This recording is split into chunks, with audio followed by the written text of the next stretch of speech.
Welcome, everybody. So good afternoon. My name is Mark Ferguson, and on behalf of my colleagues at the McMaster Institute for Transportation and Logistics, I'd like to welcome you to another edition of the MITL In Conversation Luncheon Series. Today, our guest presenter is Dr.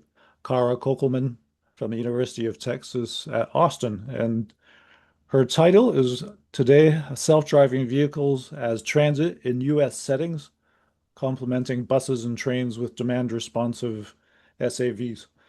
A little bit of business to take place. First of all, McMaster University recognizes and acknowledges that it is located on the traditional territories of the Mississauga and Haudenosaunee nations and within the lands protected by the Dish with One Spoon Wampum Agreement. So I think we're somewhere around our 35th In Conversation series. So it's a pretty mature series, and we're hoping that it continues long into the future. As far as procedures today, once our presentation is over with, I'll administer the chat or the discussion afterwards through the chat function within Zoom, hopefully to streamline things and keep the flow of questions moving. Um, we do anticipate holding another session in January. We'll get back to you with details on that when those are finalized. I should mention that this presentation's being recorded and can be accessed on our website. So now to introduce Kara. She's a registered professional engineer and has been a professor of transportation engineering at the University of Texas at Austin for 27 years.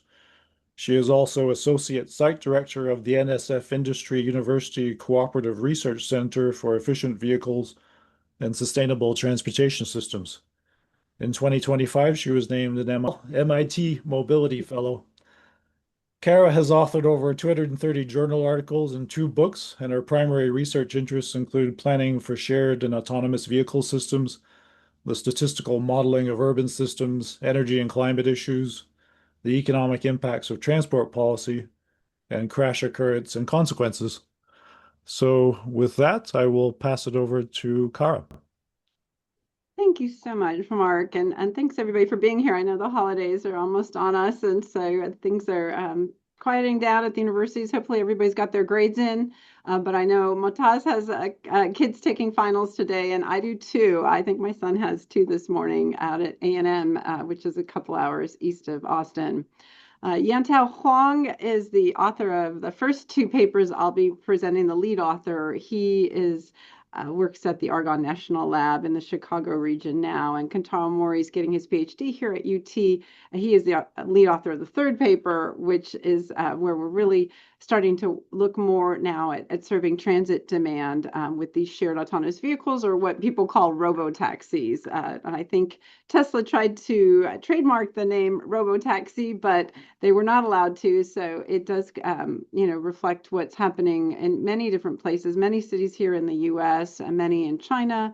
And now they're starting to, I think, test the Waymos in London and I think probably Abu Dhabi and places like that as well.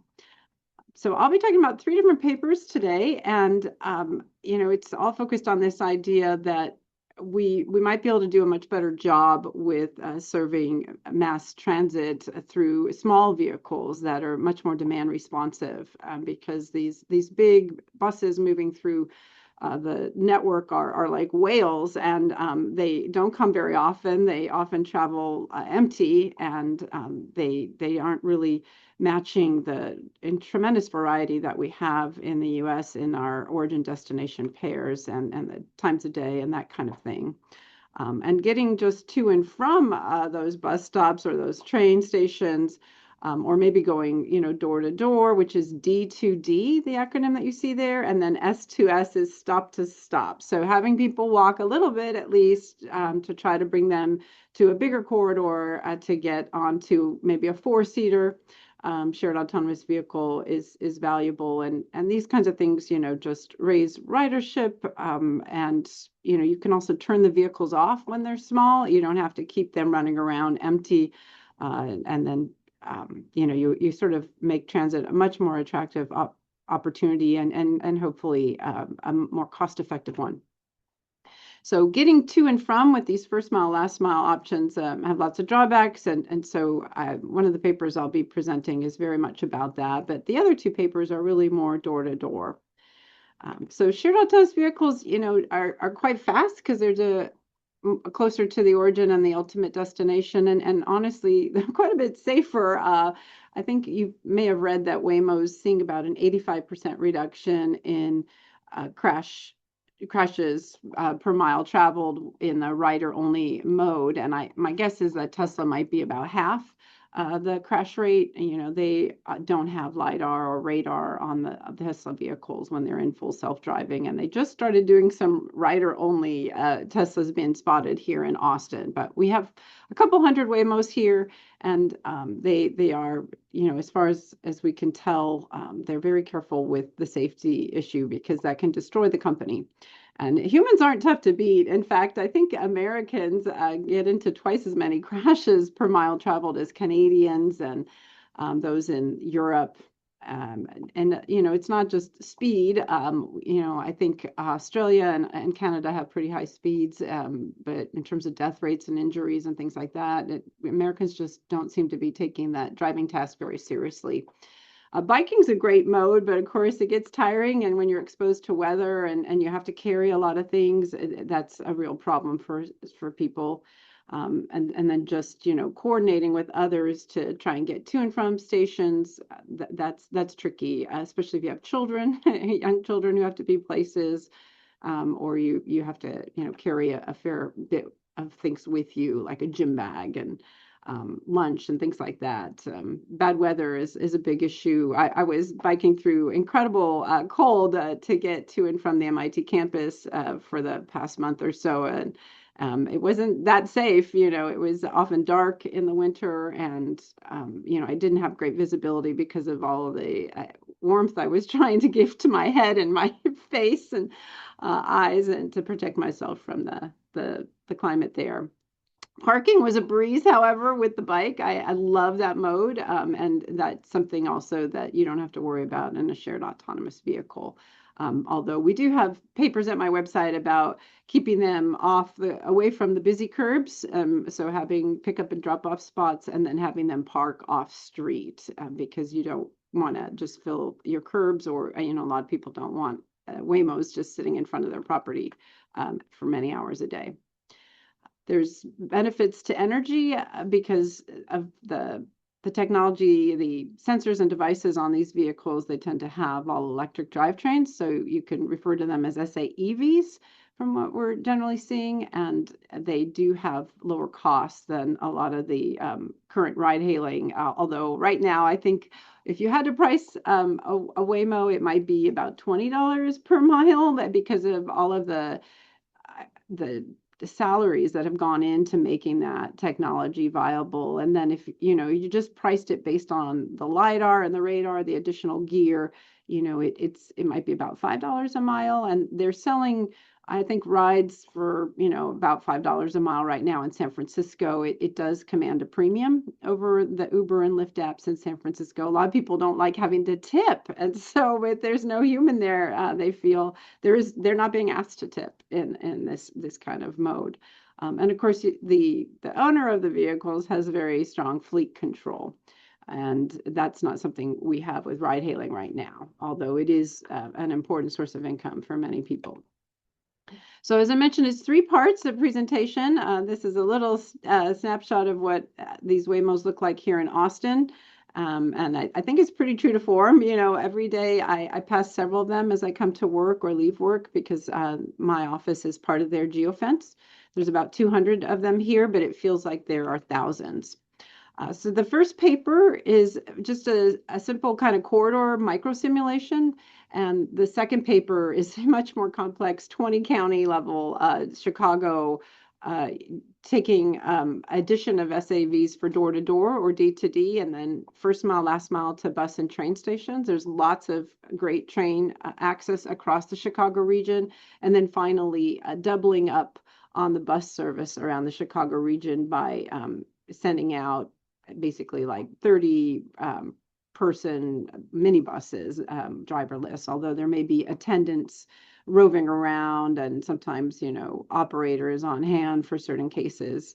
And then finally, the third paper is looking at Austin, which is a 6-county region with about 2 million people, and replacing bus service here with shared autonomous vehicles, either door to door or stop to stop, in parallel with ride hailing, which is typically done in a 4-seater vehicle. So ride hailing, whenever I say that, I mean Uber and Lyft or transportation network companies. So on the bus line, the big question here for us is which size vehicle is best. There's a lot of other vehicles in the mix, human-driven vehicles on the corridor. And you can, depending on demand, you can have a lot of small vehicles, or, if you want to go with a big vehicle, you may not need such a high frequency. It's a 2-lane road that in one direction that Yantow simulated, so he added parking bays to see how much better that would be to pull these vehicles out of that second lane. And the big question, though, is really which size would be best, because as you go smaller, you need to have higher frequency, which is great for the riders of this service. As they're waiting, they get picked up right away, but then it means more vehicles, but smaller, more nimble vehicles coming in and out of traffic. And so he used Sumo, which is simulation of urban mobility, and it is open source, which is wonderful, gives you a lot of control. And looked, it allows, because he's using the microscopic version of Sumo, you get to see the interactions, the really detailed interactions between all types of vehicles in that corridor. And most of the vehicles are human-driven vehicles.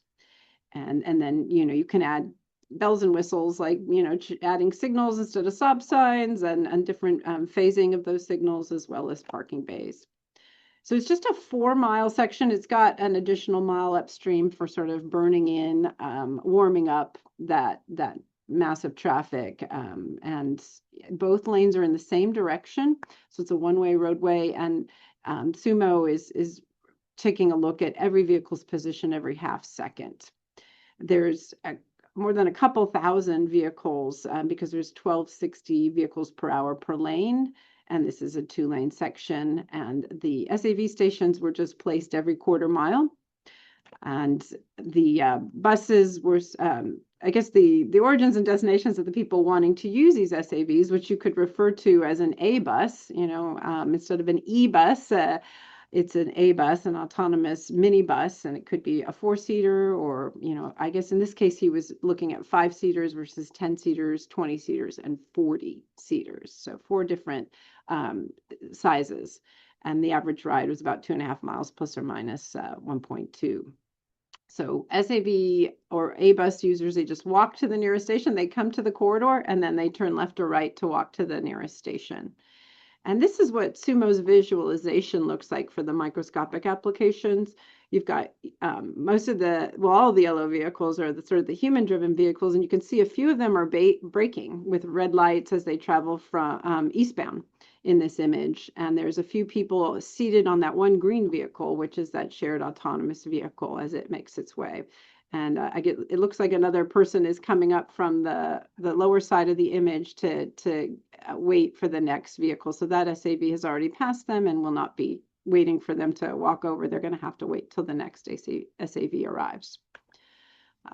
And, if there is a passenger within 60 feet, the SAV will also wait. So if you have a cell phone, you can let them know that you're there, and that ensures a little less chaos, I suppose. If you had SAVs with different destinations, as you can imagine, having users call for the particular destination they want ensures that the SAVs can just keep going past those passengers. If they're not supposed to have them on board, they're going maybe to a different destination. But in this case, it's all just a single corridor, so every SAV can pick up every passenger that wants a ride. And of course, if one stops to pick up the 2 passengers who are waiting for a ride, the other SAVs can pass them. So there's no confusion about maybe one of them needs to be picked up. It was a lot of coding in Python for Yantao, so a lot of different steps to the simulation, and very logical, very standard. I think many of you could duplicate this work. He made sure that there were enough vehicles of whatever size so that the Poisson generation rate would be 70% of the seats offered, whether it was a 5-seater, so there'd be a lot of those, or a 40-seater. So you wouldn't need as many of the 40-seaters. They would run on a wider headway, basically a longer headway. And this is just to give you an example. The headways for demand of 100 passengers per hour in that corridor, headed eastbound, basically, in that image I showed you, up to 400. But he tested it all the way up to 900 passengers per hour in that corridor. So that led to some really tight headways on the smaller vehicles. And you might think, well, shouldn't you have a 40-seater? Well, we'll see. We went ahead and we quantified the value of the wait times and the effect on the other travelers in that sea of traffic on this 2-lane roadway. He had to provide details on each of the vehicle types. So there's the human-driven vehicles in that first column. They're pretty small. They're the same size as the SAV 5-seaters, but they can't follow really at the same gap because they are not quite as controlled. So drivers, have a little bit more lag versus computers, and with multiple, cameras and hopefully LiDAR on them, and radar as well in making some of these decisions. Maybe, slower or I guess faster acceleration rates, I should say, on the human-driven vehicles, because they aren't trying to protect their passengers as much. They might just be the driver, him or herself, who's doing the driving. So you can see they've got higher acceleration and deceleration rates in that first column versus the SAVs, which are providing a service, so they've got to be have more comfortable acceleration and deceleration. And so if you wanted to change any of these, you absolutely could. There's emergency deceleration rates, and people who are driving their own vehicles tend to be more comfortable with higher deceleration in that case, but not too much higher than you would with a passenger on board. And he's not just making these things up. He's looking at people who tend to work in this line of research and what assumptions they've made. So a lot of citations for these presumptions. He's also got a boarding and a lighting duration for each of these vehicles, but it takes a little bit longer on the bigger vehicle. I guess that's size 40 seater. So SAV 40 means 40 seats or 40 passengers. Maybe half of them are standing. Each simulation, he's running a variety just in case the random seed has an effect, and he's running them for 3 hours. So he's not running a full day with different demand throughout the day. It's just a single sort of Poisson type demand, and he's warming up the runs in over distance, as well as this 15-minute period that you won't see in these results. And as you can imagine, the wait time per rider is smaller for the 4-seaters, or excuse me, the 5-seaters, I should say. So these are nice nested numbers, 5, 10, 20, 40. And he's got lower wait times when you have the smaller vehicles because there's more of them to serve that demand with a 70% occupancy ratio. But at the high demand, so it goes all the way to 900 passengers per hour in that corridor, and the high demand, they're really all quite minimal at that point, regardless of what kind of vehicle you use. The average background speeds of the vehicles come down as demand for these SAVs rises, because the human-driven vehicles in the background, it's about 2,500 vehicles per hour across those 2 lanes, and that number doesn't change, but as the demand goes up for the SAVs, you see more of them. So they are bringing the speeds down by about 1 mile per hour, and there is a little bit of difference depending on how many passengers are using the service, because that increases the number of vehicles. But there's not too much of a difference there. It's just interesting, though, that the 40-seaters are reducing the speed, even though there's fewer of them, right? There's half as many 40-seaters as there are 20-seaters, and there's a quarter as many as there are 10-seaters, and I guess there's 8 times as many as they would be 5-seaters, but they seem to still have that strong effect on traffic. Those big vehicles really can cause a lot of congestion, especially if there is no boarding and a lighting bay for the passengers. Another way to look at it is to look at what people are willing to pay, let's say, and it varies. It depends if you're walking or riding or waiting, and so we just assumed a value of travel time of $15 per hour per person, and that's true for the human-driven vehicles, which had, I think, like 1.3 persons on board, and their driving time. As that gets slowed, that adds up a bit. But the riders, walking is a lot of work. We don't have them walking to the corridor. We just have them walking along the corridor. So there's additional costs that those SAV riders will be experiencing as they access the corridor.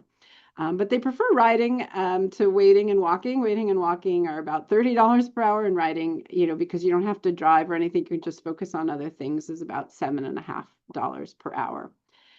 There's also the cost of the vehicle, and I do think that these costs are quite low. Maybe you could think of them as marginal costs, but to acquire these vehicles right now is really much higher. I would say it might be on the order of $40 per mile for Waymo to be doing what it's doing, and to try to capture some of the past investments that they've made in that system. And so these numbers are kind of low. And then the background flow, that's the human-driven vehicles, and that's about 60 cents per mile, which I think is appropriate, for an older model vehicle, but that would be all in, and it's of course not including the driving burden for whoever the driver is.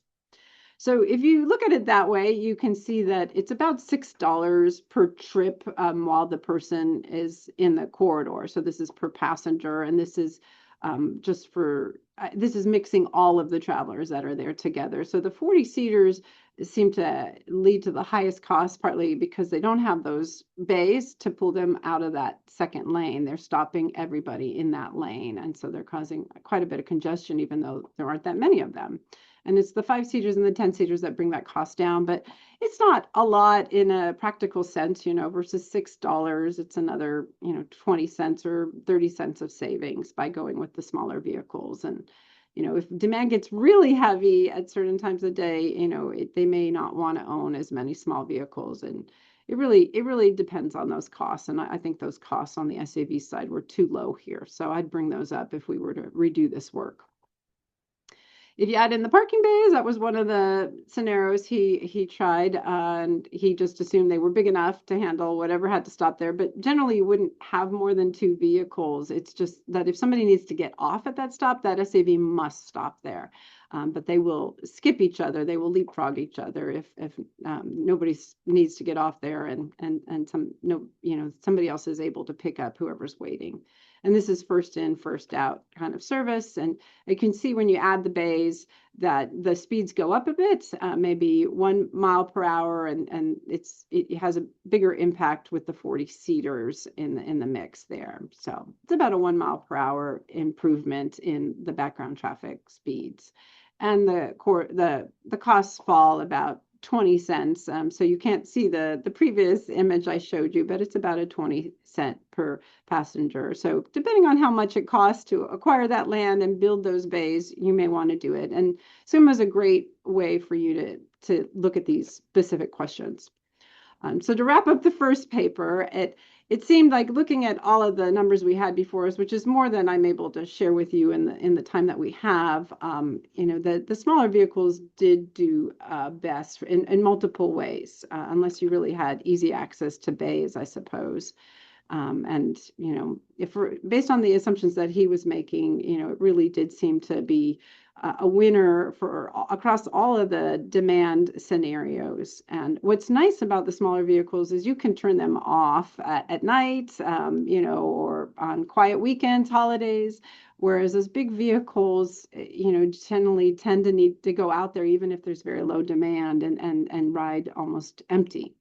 And so I guess generally, depending on where we are, New York versus Austin, or Austin versus Waco, Texas, you may want to go with a 5-seater or a 10-seater. And I think the Zoox vehicle is a four-seater. I guess the Waymo right now is more like a three-seater or a four-seater. You're not allowed to get into that driver's seat, but the Zoox vehicle comes without a steering wheel. So as those roll out, and I think it's easy once they master the art of the four-seater or the five-seater, they can easily add that technology to a larger vehicle to maybe work better in a New York setting or wherever they may be operating. So let's go to Chicago now. Away from this sort of generic corridor, we'll go to something very specific. This is a big region for the Metropolitan Planning Organization. It's 20 counties. It's about 7 million people. And this network, while it looks very dense, it's actually less than half of the centerline miles that exist in that region. So a lot of these MPOs are leaving out those local streets that many people live on, but this does capture more than half of the driving that goes on in the region. So I just wanted to say that Kentaro has a recent paper where he basically explodes the network and he explodes all the origin and destination points. And so it's interesting. You would think maybe having a sparser network would be beneficial for the operations of these fleets, but by having the real networks, we have more routes, and so there's less congestion for everybody. So I would say that MPO networks are, if you use them, and they really are representing half of the lane miles out there, that they will be more congested than they should be. So it was interesting to see, and the operations really weren't affected, except that congestion went down for everybody when we used the complete Austin network. So this is also work by Yan Tao, and he was looking, at protecting transit, all these big investments that we have in transit right now by bringing riders to and from the train stations as well as bus stops, which didn't do much, but bringing riders to and from train stations can really be a helpful way to protect those big transit investments that cities have made over a century now.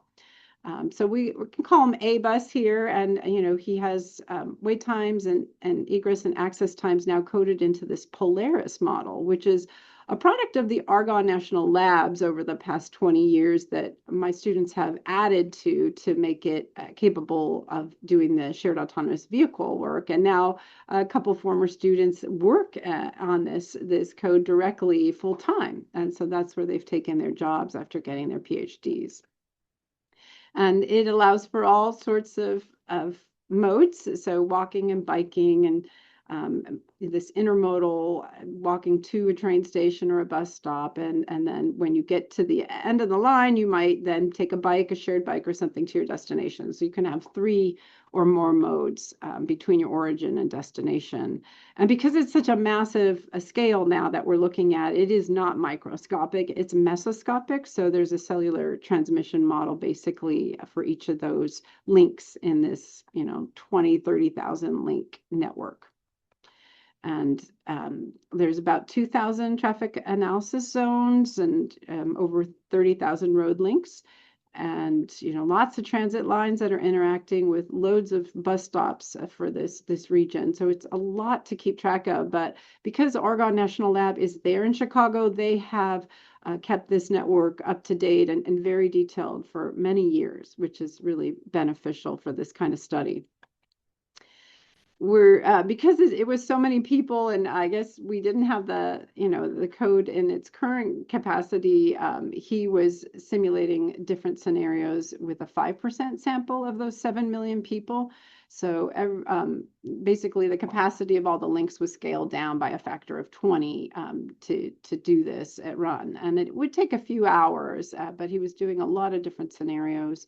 And he was assuming that maybe this was a subsidized ride, so just 50 cents per passenger mile, although that is more than people currently pay for bus service. Most people pay about 20 cents per passenger mile. And bus service in this country, I don't know about Canada, but here in the US, the fare box recovery is about 20%, and it's really costing about $3 per mile, per passenger mile to provide that service. So it already costs as much as just paying somebody to take Uber or Lyft. And of course, if the transit agencies were to pay people to take Uber or Lyft, well, then it would become so popular that they would run out of money immediately because only about 5% of trips are made by transit in the US.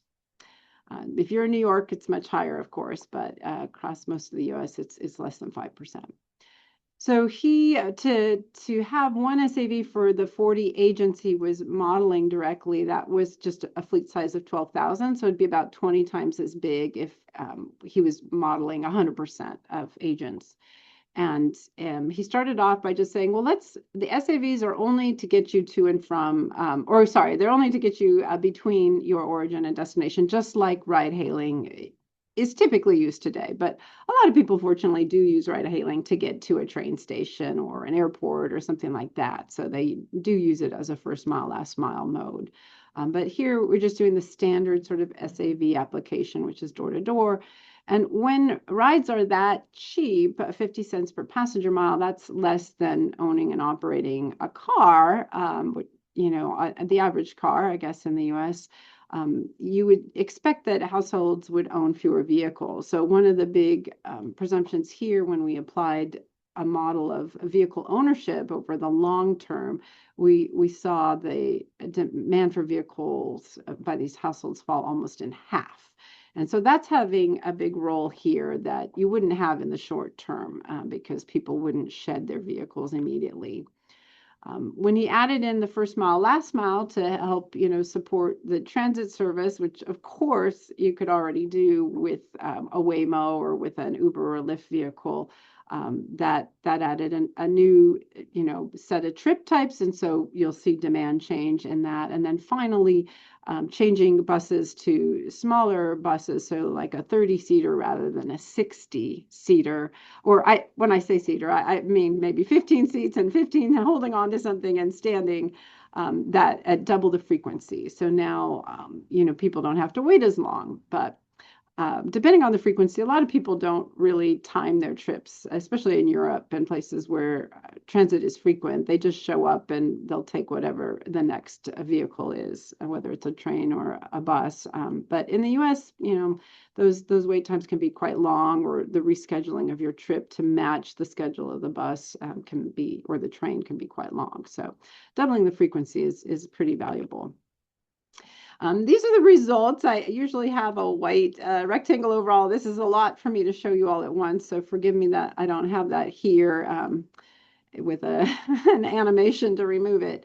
But what I'm showing you here are those three scenarios where the SAVs were just door to door, which is the typical use for most of these. So it's origin to destination, whereas the second column of numbers is serving those buses and mostly train stations with a first mile, last mile access, which then increases demand for those kinds of services, and it increases demand for the SAVs because it's expensive, or it's not as fast maybe sitting in traffic in an SAV versus taking that dedicated right of way that a rail train service would offer you in the Chicago region. And the number of trips, as we make it even more flexible and we start having sort of autonomous buses with a better frequency, these smaller SAVs start, serving somewhat more trips, although the buses with the higher frequency, a lot of people are just walking door to door. So we don't see the number of trips per day, which goes from 19 in this column. Hopefully you can see my cursor. It goes from about 19 trips per day per SAV up to about 23 or 24 trips per day. And a lot of that vehicle miles traveled is empty. So this E here does not mean electric vehicle miles traveled. Hopefully the SAVs are all electric, but it's the percent empty. And so there is nobody in the vehicle for about 25% of the time. And that number is pretty typical. We've run, I'd say, hundreds, probably thousands of simulations now for fleets in different contexts, whether it's Dallas-Fort Worth, the Austin region, Bloomington, Illinois, Chicago, and it tends to go between 15 and 30%. It depends on the geofence size and the amount of demand, obviously, for trips, so the density of trip making in that setting. The VMT per day is quite low in this setup, so these are not being used as much as I would expect. This 130 miles per day is lower than we typically see. We typically see 200 to 300 miles per day. So if you're thinking about an all-electric battery, they might be needing to charge a couple times a day, and depends how big a battery they want to put on those vehicles. But because they're autonomous and they can be taken off out of service for short periods of time throughout the day, which is not something that you and I would want to do with our own electric vehicles, charge multiple times a day, but you can go with a smaller battery. And so maybe they would only be charging, once a day on a larger battery and twice a day on a smaller battery. The hours of operation, this is really quite low. So this 4 hours per day of work for each of these SAVs is quite low. So we're not seeing the take up that we would have expected. Normally our vehicles are busy 8 to 12 hours a day. And so even though we had one SAV for every 40 people, and a lot of people decided to get rid of cars, it doesn't seem to be heavy adoption here, because with the vehicle occupancy as well, we're not seeing a lot of sharing. And that might be because we only are simulating 5% of all agents. If we were simulating 100%, you get a lot more overlap in the origins and destinations and timing of the trips. And so you would see a higher vehicle occupancy. Of course, a lot of people in reality do travel with a friend or a family member. And so the real occupancies would tend to be a lot higher. But with the current Polaris code, one of the limitations is that every SAV trip a person is making solo. So this additional 0.05 persons means that there is some ride sharing going on between strangers, but not a lot. To give you a sense, there's lots of ways to slice and dice the data and the results, but he here is showing you that most of that first mile, last mile trip making in an SAV is to and from those rail stations rather than to the bus stops. And as you can imagine, the morning peak is pretty strong for school and work trips. This is the boardings for the first mile, last mile service. You can see how it sort of is reflecting that a radial set of pickups at the train station. So the train lines down to the central business district of Chicago tend to be in a radial pattern. This is Lake Michigan out here, so you can't have any zones out here. Chicago was a major port and still is. So the rail lines emanate out westward, basically, from that central business district.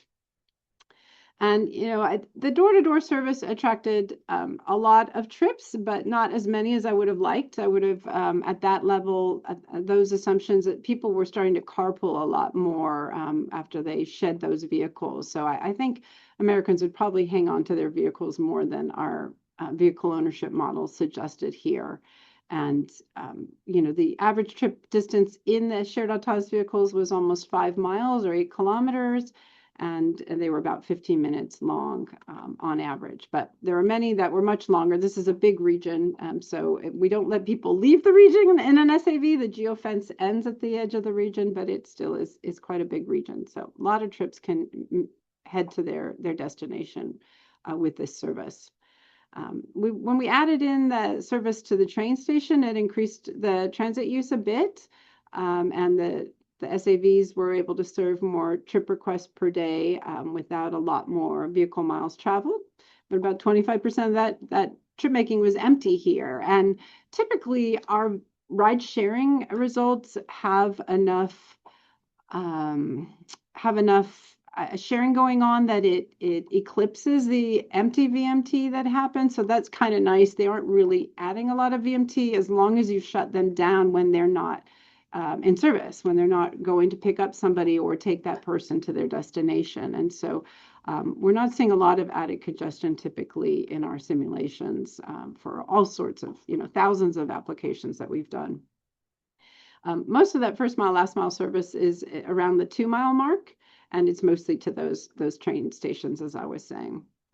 Okay, so last application here. We're taking you to Austin now, and this is the first part of Kantaro's dissertation work, where I just said, okay, let's make it as easy as we can, because this is a very hard problem to basically How would you set up your routes or your stopping points, and how many vehicles would you have, and how would you transfer passengers from one line to the next if you were to replace transit with shared autonomous vehicles? And it doesn't mean that the transit agency has to own those shared autonomous vehicles. They could just contract it out and pay Waymo and Tesla or Zoox and Lyft or Amazon has the Zoox vehicles, but I think other market entrants will be visible. If you go to China, the big player is Apollo Go, for example. And China has some pretty serious cost advantages over the U.S. So we'll see if they are permitted to operate here in the U.S. I think Waymo has bought a fleet of Zeekr vehicles, which are all electric from China, to put its technology on top of it. So you'll start seeing some Chinese electric vehicles here in the U.S. with Waymo technology on them. But this here is just a standard bus for Cap Metro, which is the transit agency for the Austin region, or at least for the city of Austin and some points beyond. So now you're seeing a very coarse network on the left, but the orange points are giving you a sense of the stop locations for the Cap Metro buses. As you move away from those orange points, you get into very rural spaces, and they generally don't offer transit service in those locations. So key questions that he was working to address in this paper that you can find at my website is, what would be wise? This is certainly going to guide him in his dissertation over the next 2 years. And what would the cost impacts be? What would the experience be for the user? Because that is a real serious benefit. There's the actual physical costs of implementing, but then there's the cost savings to the users that is really important to quantify.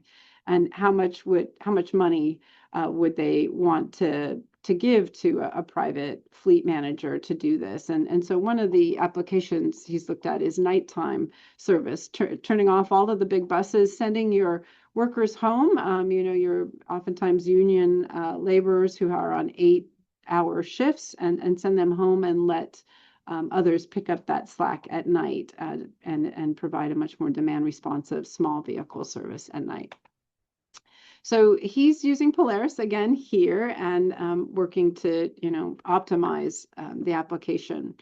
And to give you a sense of costs, Kantara went ahead and looked at the Federal Transit Administration as well as Cap Metro, which is in blue, and their operating costs versus their total cost per passenger mile, with a focus on buses here. But the orange is for all types of transit in the US. And you can see it used to be, I guess, before COVID, closer to $1 per mile, but now we're talking $2.50 to $3 per mile, depending on the location.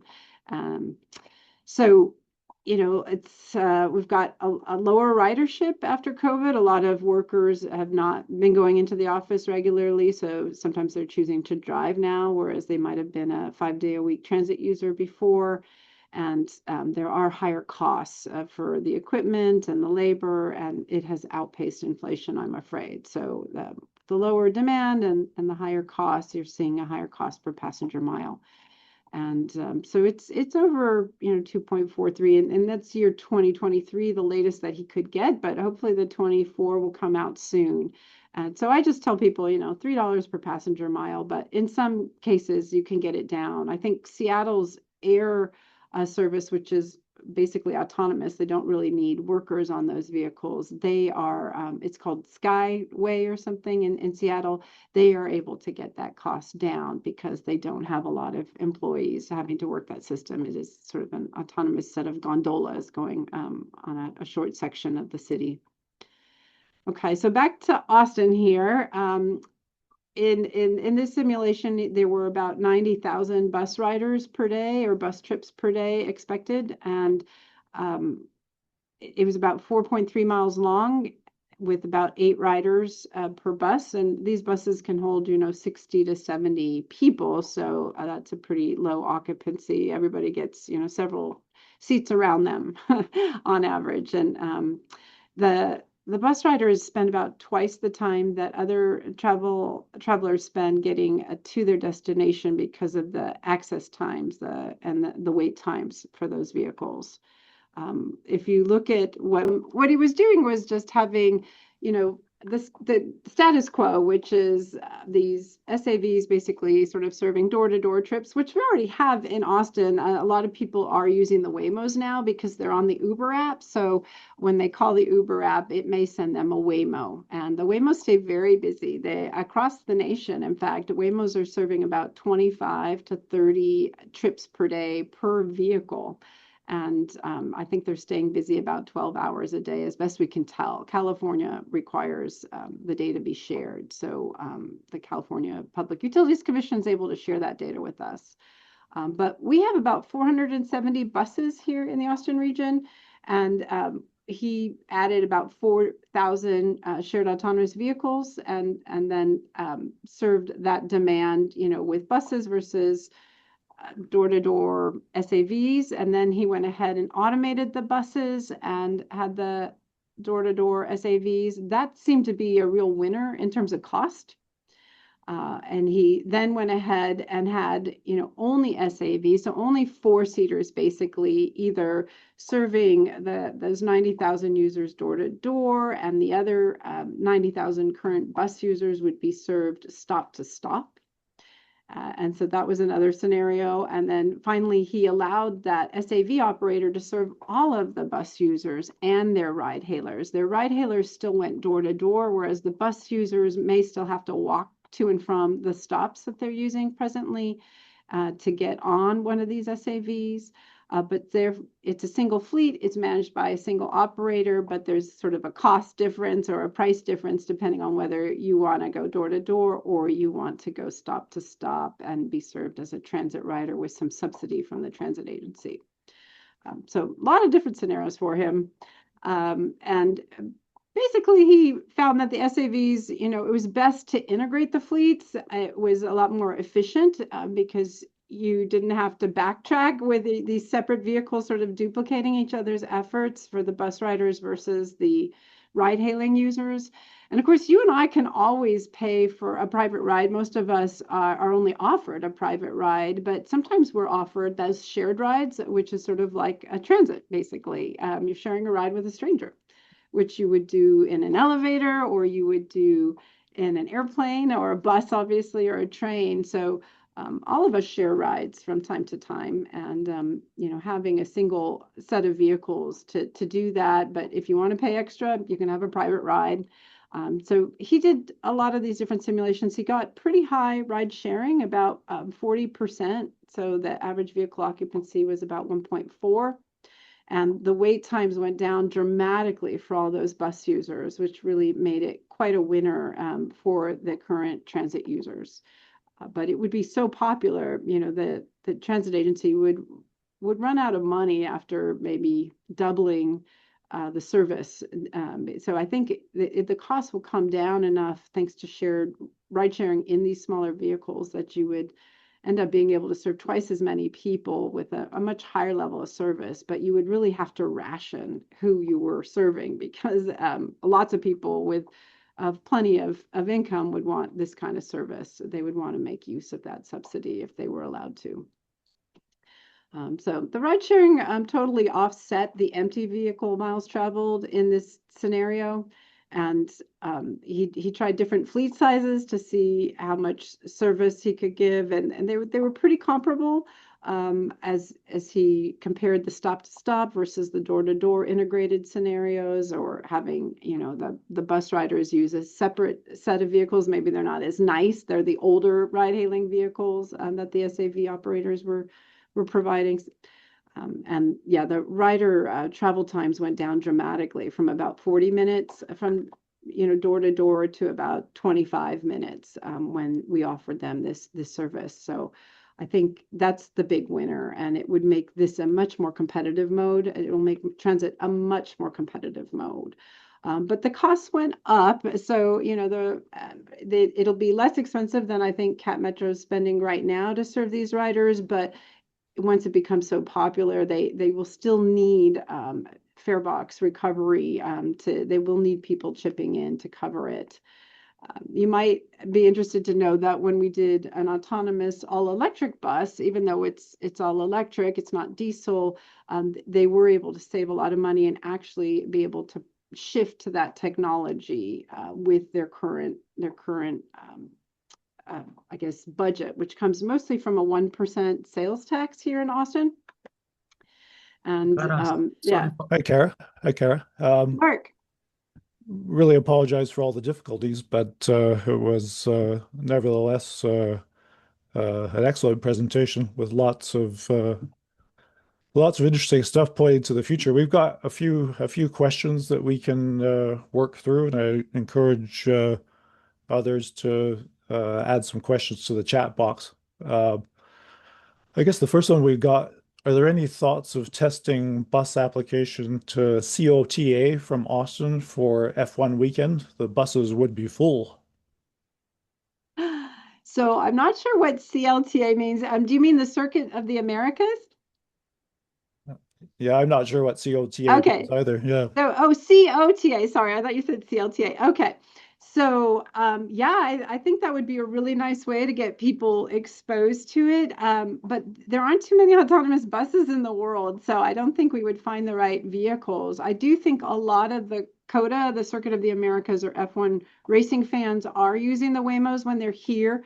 I'm not sure that the COTA track, the racetrack is in the Waymo geofence, so they're mostly using it, closer to the central Austin area. We have this loud racetrack way off in the boonies, and we have big concerts down there, but it's very rural. And maybe the 20 or so Tesla robo taxis that we have are willing to head there, but usually they try to keep the geofences close to where the demand is and where the demand is very peaked going out to COTA. So it'd be a lot of empty deadheading coming back. Everybody's going out, and then at the end of the night, they're coming back. It's actually the worst congestion I've ever seen in Austin is the parking lot at COTA. And it was for, I think, like not a Taylor Swift, but it was a big concert. I haven't ever been to one of their F1 racing events. I really hope they all shift to electric vehicles. I think Motaz does too. Unfortunately, a lot of them want to hear the engines. That is very exciting for the fans. And so they have to fake that noise on an electric vehicle, I suppose. Uh, Second question from Tim. So certainly Waymo is a prospective player in SAV. Is anyone like Aurora stepping up, or are they doing only trucks? Yeah, I think the truck is an easier case because it's such an expensive vehicle to begin with that, adding $50,000 worth of gear or $100,000 worth of gear doesn't change the equation that much. And of course, that driver, it's a very boring trip. There are hours of service limitations. So I think, Tesla will probably do it because they're coming out with a heavy duty truck, as far as I understand. So they may be a big competitor in that domain. But I think Waymo's, technology will work for many settings and many styles of vehicles. Hopefully, they've been simulating those different body classes with a tractor trailer kind of thing and how they turn and how those wheels squirm as they hit the pavement on those big turns. That's, something kind of different versus following the geometry of the lane with a smaller vehicle, which has a much tighter turning radius. But my guess is that's an easy problem for anybody who's already mastered, a standard sedan. Question from Terry. Have there been any modeling or research that investigates SAV in small and or medium urban centers that do not have, I guess, big investments in metro train subway stations? Yeah. So, as some of you know, Waymo has started in San Francisco and Mountain View because that's where their engineers are. But their first big demonstration with rides to the public, I guess, was Phoenix suburbs. And so they didn't have great transit at all. They started, I think, with like a minivan, an electric, a Chrysler plug-in hybrid minivan, and then there's good weather in Arizona. There's wide lanes. It's much easier. There's not a lot of pedestrians. So San Francisco is a much harder case. But since then, they've moved to Austin and LA and Atlanta, and I guess they're going to Nashville and Dallas and Houston. And a bunch of other cities. So, some of these cities have good transit and some do not. But I think they are going to be especially wanted and desired in those low transit settings. They did try to go to Boston, and the Boston taxi cab drivers scared them away, but they do have vehicles testing in the suburbs around Boston, and now they're trying to test in New York. Of course, we don't really need a lot more of these small vehicles. It would be great if Americans got used to, carpooling and biking and other modes, but I started studying autonomous vehicles because I knew that it's just making driving easier. And these are a competitor to private ownership of autonomous vehicles. So I think it's really important to see what we can do to avoid everybody just buying their own vehicles. And I definitely espouse the policy of absolutely zero empty driving by a privately owned autonomous vehicle. Only these fleets would be permitted, and I would usually set them to a max of 20% effective empty driving, so they get credits for the shared rides. That brings down their empty percentage. Good question from Multaz. Do you anticipate that transit will eventually be minimized to busy corridors only? Well, when you say transit, I mean, transit is an airplane transit. Is a private chartered bus transit. So I think that the bigger vehicles will probably still be self-driving on the larger corridors. But what we have is this existing fleet that we don't just throw away. I mean, maybe we can sell it to another country like Mexico or something, but they're going to hang on to and let these vehicles, I think, die. And then they'll be shifting to electric and hopefully self-driving with operators that move around to help people answer questions. Safety is also a concern, protecting passengers from weird people. We had an experience today in the Zoom room. So, you have to have somebody monitoring for behaviors like that, especially on the bigger vehicles when there's more risk. But passengers themselves and cameras do a lot for, keeping bad actors out of these vehicles. And yeah, I think, the big vehicles will make sense in certain corridors for sure. And those I think in Boston, I was thinking they should probably, that train system is so old, they should probably just pave those lines and send autonomous vehicles at a much higher frequency and get them off of those protected corridors. So keep those protected corridors for fast movement, but have a lot more flexibility with a smaller vehicle on rubber tires that can leave the rail line too. So that may be something to do with some of our older, less functional, like Boston, which is second oldest only to London. So they are having a lot of operational problems in Boston on their subways. Did you observe significant differences in vehicle utilization between rural and urban settings? I guess based on criteria like occupancy, operating time, VKT. Right. So you would think there's like a lot of empty driving, deadheading out to pick up somebody in a rural location. And I had my students looking at it, and it surprisingly wasn't that different. So there's a lot of short trips made downtown, and so the vehicles are often moving empty, because the trips are a mile or 2 miles long. But you go out into the rural, and suddenly you've got these long trips. You've got more opportunities for overlap, picking up people, I guess, along the way. And so it's not as bad as you would think. The empty VMT is not as bad as you would think. But honestly, if I were to extend my geofence, I would want to charge an extra fee for anybody that looks like they're going to cause me a lot of deadheading or empty travel. And I would reduce that fee if they would reserve ahead, so I could kind of plan my drives out there to pick up people and try to keep them together, and that could bring the cost down dramatically. So just some planning ahead, giving them a window of 15 minutes or maybe 30 or even day ahead for really remote sites could result in creating a train that is just for those people. And it gives them a lot of reliability ahead of time, then exactly, who's going to be on that trip with them. And so when they will get to their destination. Whereas right now it's just catch as catch can, or it was before COVID when they were rolling out the Uber pool and the Lyft line. And now they're much more circumspect about what trips they offer the sharing option to. Electric vehicle lithium batteries tend to experience noticeable range loss in low temperatures. So in the transportation industry, how can we avoid or reduce capacity and service issues caused by cold weather impacts on fleets.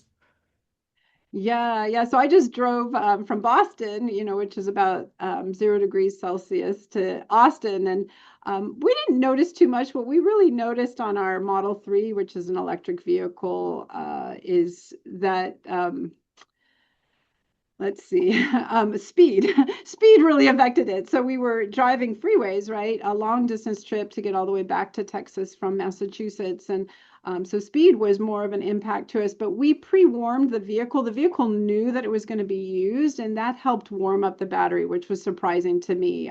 Here in Austin, if I just get into my vehicle on a cold day, I look at the range and I'm like, what? It's much shorter than I expected. And I guess it's because my vehicle wasn't prepared. I just got in and started driving rather than like loading a bunch of luggage and the vehicle's pre-warming itself somehow and preparing that battery. So I do know though, Motaz is one of the world experts on this, that it is an issue for the buses. I don't know why the pre-warming isn't working as well there. Motaz, you may want to answer that question in the chat box.